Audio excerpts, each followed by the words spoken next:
हमारे चैनल पर आप सभी का हार्दिक स्वागत, वंदन, अभिनंदन है।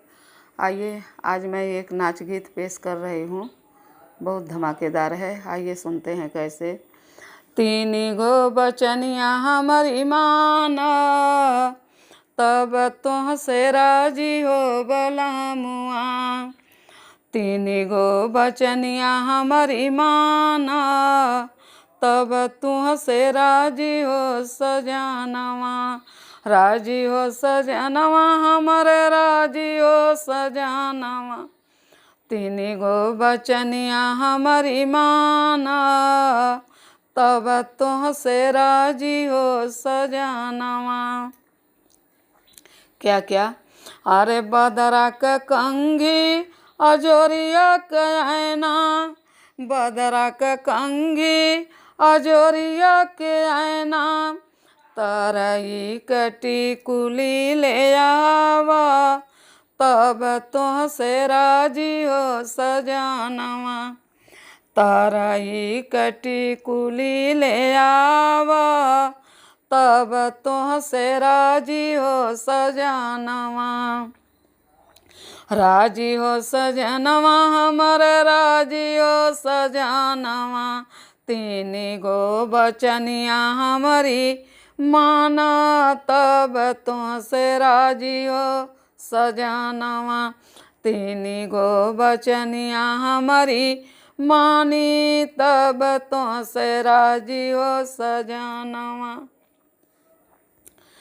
अनहिया के लहंगा बवंडर के ओढ़नी, अनहिया के लहंगा बवंडर के ओढ़नी।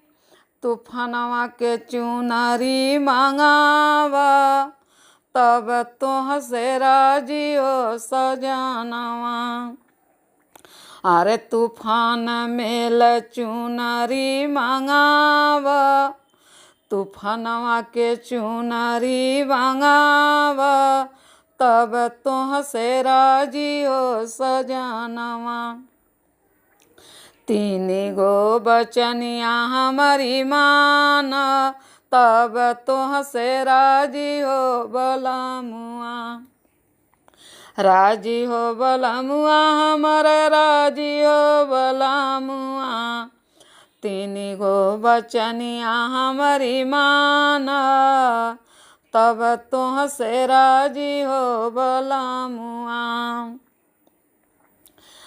कंगना व चूड़िया मांगिया के टिकवा, कंगना व चूड़िया मांगिया के टिकवा।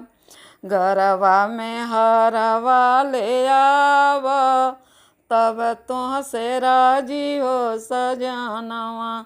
तीन गो बचनिया हमरी माना, तब तुहसे राजी हो सजनवा।